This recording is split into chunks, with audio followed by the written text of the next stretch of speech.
One, two, three. We're the ones where everybody day the mom and dad talks where our favorite two people are mom and dad, and they are somewhere we don't know. However, we got my other mother, Hantie. Hantie, how you doing? Wave to everybody there. And our other perennial guest that always shows up there for me, especially batting 100 of your time, Carlin J. Alfred. Wave everybody. Carlin, holding it strong. And we got a very, very special guest today, folks. Big time comedian. I'm talking about world-class comedian. I'm proud to have him on my show. That's Mike Washington. Yay!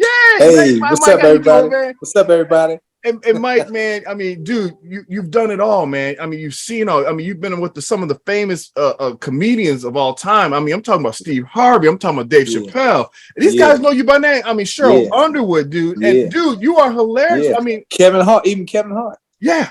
I mean, dude, I mean, you on fire, man. And so, I mean, the audience wants to know a little bit about you. Can you tell a little bit about yourself and your story a little bit? Sure. So I'm 60 now. So I started comedy probably in my mid 20s. I was already married. So I couldn't commit and do some of the things that the younger guys could do. And I'm not making that an excuse, but because of that, I already had a daughter and a son on the way. So when I got into the comedy game, man, I had already had a full house responsibility. Mm-hmm. And so, some of the guys, they were able to go to New York and live in New York, or go to California and live in California. Man, I couldn't do that. I was like, nah, I'm not doing that because, I got a commitment. So other responsibilities, you know what I mean? So then I was titled granddad, old man, all that stuff. But in the journey, I met a lot of good people and had a lot of fun. And then at one time I actually thought, maybe this is not for me. But then, things started happening again, right. And so how I got on the road with Steve Harvey was I went to California for the very first time in my life. And I probably had been doing comedy already maybe about 8 years or something like that or whatever. So I got a chance to go to California. Got to California, and some of y'all might know the name Joe Torre.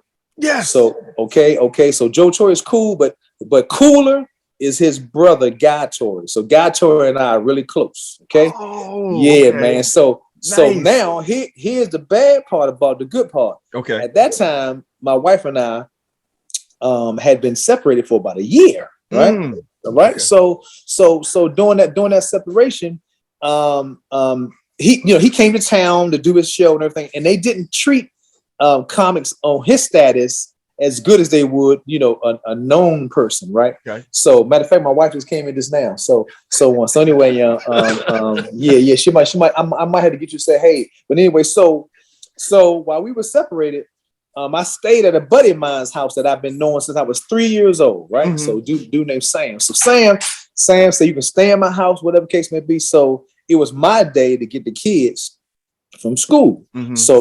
So Guy Troy was in town. So Guy rode with me to get my kids, mm-hmm. So he remembered how I treated him while he was there because, like, let's say Todd and Carlin, y'all were like headliners and people knew y'all or whatever case may be. Maybe you had a TV show already or a movie or something. What they do is you stay in a separate hotel. Y'all stay in a real hotel. Then a comic like Guy, they had him in a motel, right? Motel, Roach Motel. Oh no! Did we lose him? He actually. Well, I only stopped because it said recording stopped, and now it's back again. So everything's cool. Yeah. Okay. So real quick. Mm-hmm. So when I get to California, and he sees that I'm there, he's like, "Hey man, what you doing here, man?" I say, "Well, hey man, it's my first time here, man. I'm terrified." He said, "Well, you want to go on stage, man?" I said, "Yeah, I want to go on stage, man." So he bumped somebody. So I felt kind of bad. I was like, "Oh no, don't do that." So the dude was kind of mad too. So guys turned to him. He said, "Man, come on, man. This is my brother. And you live here. You always be here. Mike is here visiting. I'm gonna let him go on stage." I said, "Okay." So I go on stage, I do my set. I do pretty well.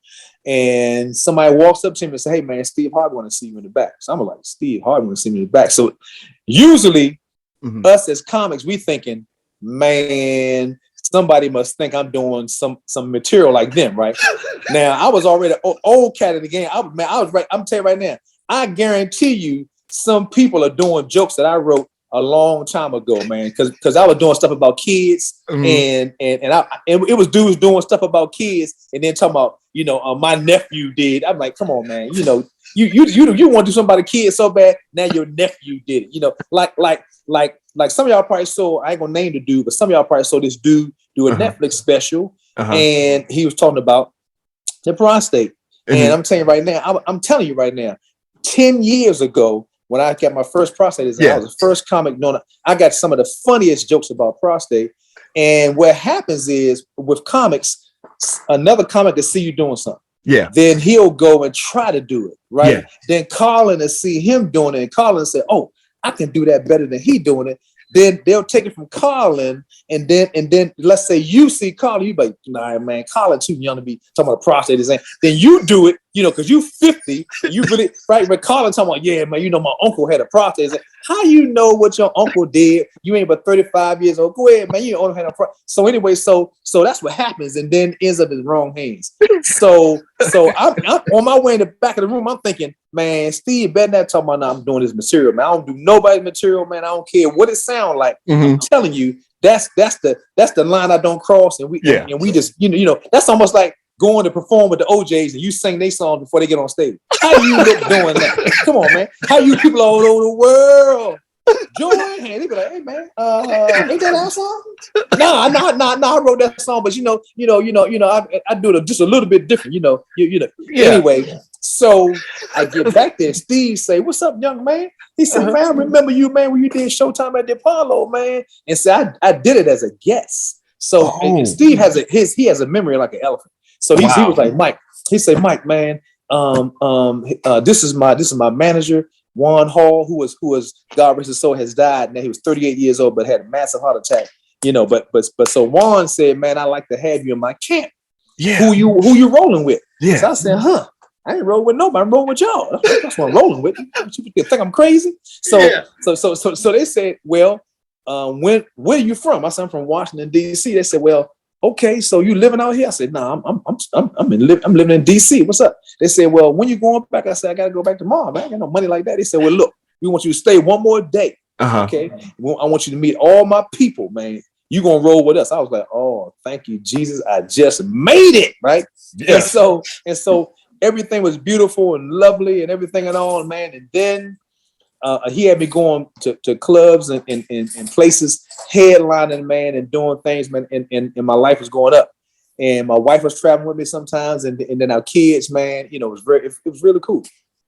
Juan Hall died, and then boom, everything stopped. Right? Oh man! Because it was almost like Steve was like, "Look, man, we had the same manager, but I can't. I'm not gonna cover you like that."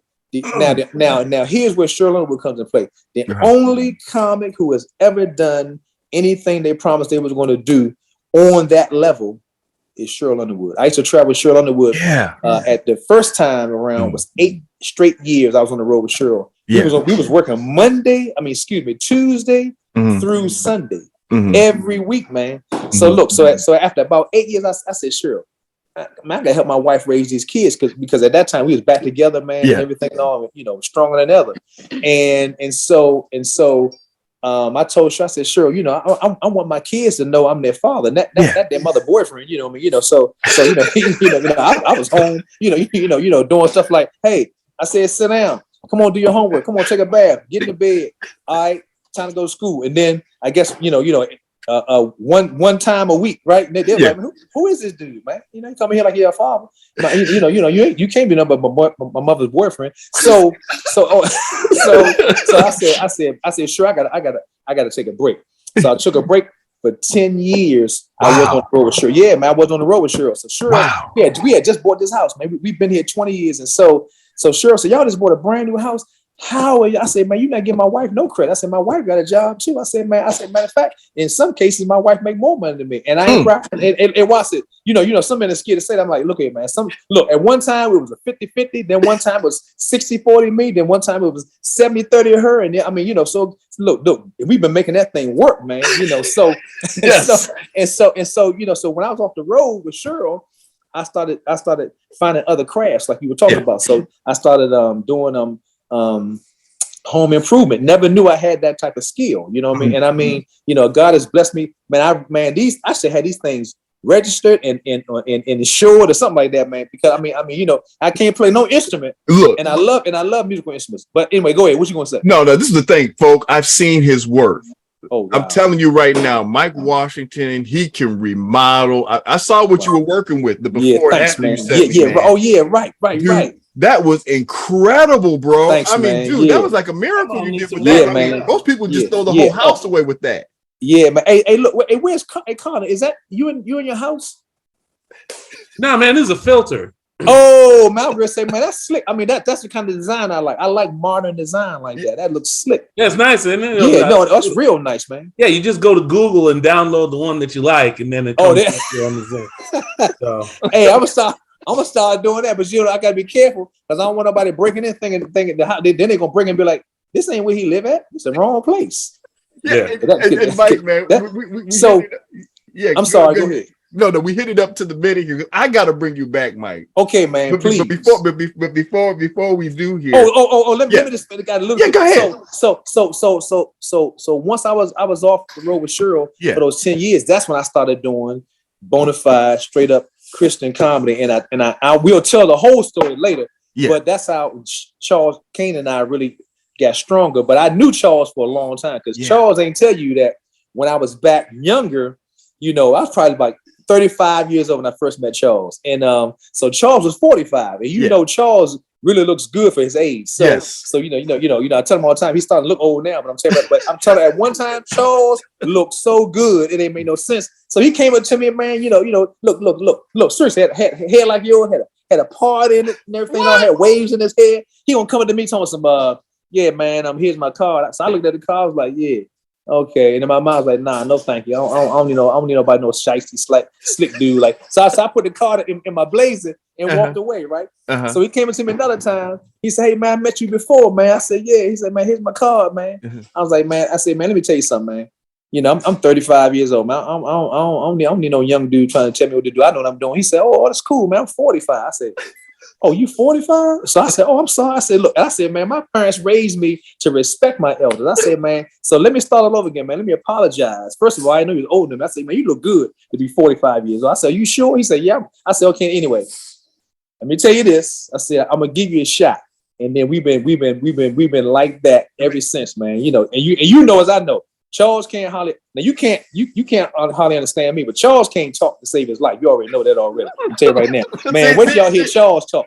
Oh, look, Mike, don't get Charles out. He watches mom and dad talk. That's all right. I want him to, because you already know. I said, if he said one more time, I'm gonna hang up, Charles, because I'm telling you, I don't know what you want until you tell me. He said, I say, look.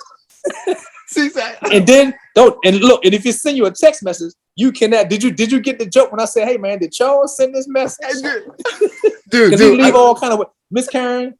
Carlin, if Charles send you a text message, send it to me. I can decode it for you. Don't worry about it. You're not gonna know what you're talking about. I swear. I'm telling you right now. Oh, I ain't Lord. never seen that.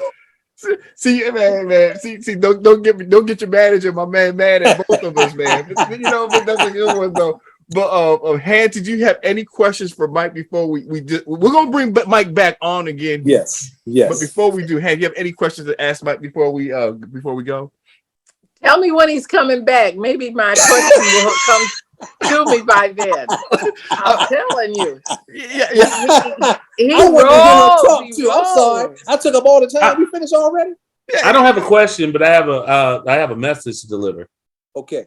So on Tuesday night, you know, Nashville's a party city. Nashville's a stop on every major tour, right? Yeah. So we've had everybody to come through here because we have a Zany's Comedy Club here as well. So yeah, man, I've been there probably about 6 times, man. Yeah, so you know, everybody plays Zany. Like, you know, we've had D.L. Hughley, blah blah blah. Man. I used to Ricky Smiley. We go and see all the people. Yeah. And so Tuesday night at the Bridgestone Arena, that's the arena here, Kevin Hart was here. Okay. So I eased up to Kevin Hart and I was just like, "Hey man, I'm gonna be on with Mike Washington on Friday," and he was like, "Mike Washington, Mike Washington." Man, he owes me $15,000. So I'm here like you owe Kevin Hart $15,000. Man, we go. He ain't coming after me. Them two dudes with him were two of the biggest dudes I've ever seen in my life. And Carl, you're a big dude. You pushing 300. Did you really talk to Kevin? No, I didn't. I just saw. Look. What I'm gonna tell you was, hey, look, you gonna tell him, look. If I owe him $15,000, I want him to give it to me so I can give it back to him because first of all, he used to come in the club in Philadelphia called the Laugh House. Now this is a true story. If you do run up on Kevin Hart, they say, look, don't act like you don't know Mike Washington because he used to come to the club when Mike Washington was headlining. He would say, Mr. Rob. See, when you start dropping these real names, he gonna say, hey man, who are you? So look, Mr. Rob owned the comedy club, and when he used to come in the club, he would come in after he was getting off from work. And his job was he used to sell shoes, right? And it's not a downfall or anything, but I mean he just had that job. Right? He would come in, man. He's doing legit business. I want to do some comedy. And Mr. Rob would bring him on stage and would let him here's my grandkids now, and would let him when he would say, go ask Mike Washington, he's headlining. Can you do a what you doing? What you doing? Oh, she's so precious. Oh, program. Oh, that's all right. That's all right. That was my granddaughter. Oh. So hey.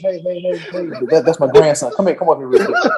So that's my grandson. Yeah. So good looking man. Yeah, trip. Okay, man. Hold on for a second. Give me some. Love it. Yeah. Oh. Okay. So anyway, I'm sorry. So Kevin would come on stage and do his little set. So now I said, look, the reason why I'm gonna let you come on is because I want you to take me to the best place to get a cheesesteak, or and also I want to get some Italian ice because we didn't have Rita's Italian ice here yet. It was right there in Philly and it hadn't come down here yet. So that's true. And then after that, man, I remember a few years in between went around, man, and I wasn't paying attention. Next thing I'm looking on TV, I say, Kevin Hart. I said, is that the same Kevin? I said, he the same size. I said, no, wait a minute, is that the same Kevin Hart?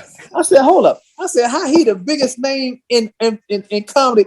I missed something. But you know what though? You know, not trying to be funny. The 10 years I was doing Christian comedy, I had got up the game and that dude was climbing that ladder and blew up. You know what I mean? So the other day, I didn't stop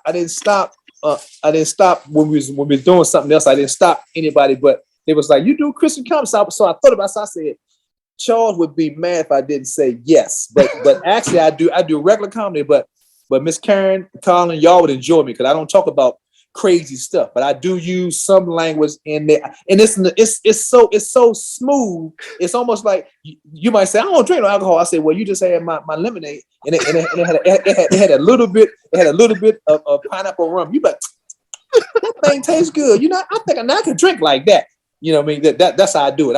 I don't hit you in the face with it. You don't be like, oh Lord, I gotta leave on this young man. He I can't. But anyway, go ahead, Charles. I know I'm talking. We cut it up the minute thing. I mean, we're gonna bring you back on here again, Mike. Please, fantastic, Mike. Please, and I promise you, my wife won't come home with groceries, and my grandkids won't run and jump in the picture.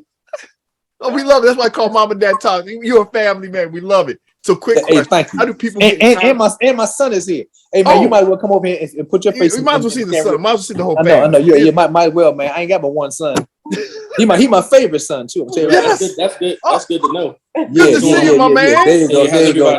And people always say, "That's your son." I say, "Yes." But he look just like his mother. So sometimes, I say, "Who is his real father?" Because he's smarter than me and he looked just like his mother. I swear. But he been in our house all his life, you know what I mean? So I'm claiming it. I love it. So last thing, how do people get in touch with you, Mike? Oh, if they want to bring you in. Well, now let me say this. That's always a stumper because yesterday you had to answer some questions for me, right? And so I'm gonna tell you, I hate to say it, but I'm gonna say it first. And again, Miss Karen, I ain't talking about you. I'm talking about myself. They say that old people are on Facebook because I say you reach my Facebook. They say Facebook. I said, why are you laughing? I said, okay, with Facebook, I'm Michael Washington. My son is Mike Washington. So he got my stage name on Facebook. But you can find me. If you find him, you'll find me. But I'm Michael Washington on Facebook. On Instagram, I am Laugh with Mike Washington. Is that right? On Instagram and on Twitter, laugh LAFF wit WIT Mike Wash. Gotcha. So those are three things, right? So and then I'm back. I got my legs back under me, man. So I have a show tomorrow night in Leesburg, Virginia. For anybody that might watch your show and hear that, so I'll be down in Leesburg, Virginia, knocking the roof off, and I've been holding back with Cheryl right now because I just really been scared to travel. I haven't been on the plane since 2020, but maybe I might start going back out. But I'm gonna go back out and try to make sure I'm ready to do that again. Yeah. But I got some other things. Yes. That that I'm gonna be doing. So God is good. I'm telling you that right now, man. I'm telling you. You know what I'm saying, man. I mean, on the serious. Look, I've been blessed about 15 times in less than 5 days in some good stuff. Come on. Okay. I'm saying right now. Yes, indeed. So one day I thank you, Miss Karen. Thank you, Carlin. Because one day we're gonna be able to tell that story I told you today. About the We're gonna. This is a good time to cut it off. Okay, we don't want to get in trouble. Oh no! Wait! I ain't gonna go there. But look, I did the same thing with Charles. Real quick, look, Charles bought a car from a girl. Okay. I thought he bought a car for a girl. So I said, I said, man, hey man, y'all better be careful, man, talking to that girl, man. Charles bought a car for her, man. You know he'll kill you about that girl. So look, so people are like, oh, so finally I said, young lady said, yeah, Mike, you want to use my car? I said, who, me? Nah, I ain't using that car. I said, I know Charles bought that car for you. She said, what? What you talking about? I said, come on, man. Charles bought. She said, no, Mike, you got it wrong. Charles bought a car from me, not for me. I said, oh my God, now I gotta go and call everybody that I told that to and get it straight. So see that one word that messed up my whole sentence. Yeah. I got that's a good one. Yes, sir. So everybody, we're gonna bring Mike on again, folks. I'm telling you, and like I said, he's a great guy, awesome comedian, and then like I said, support him in all his endeavors, especially wherever he's at. Oh, she's so pretty, your granddaughter. Till next time, folks, we'll see you on Mom and Dad Talk.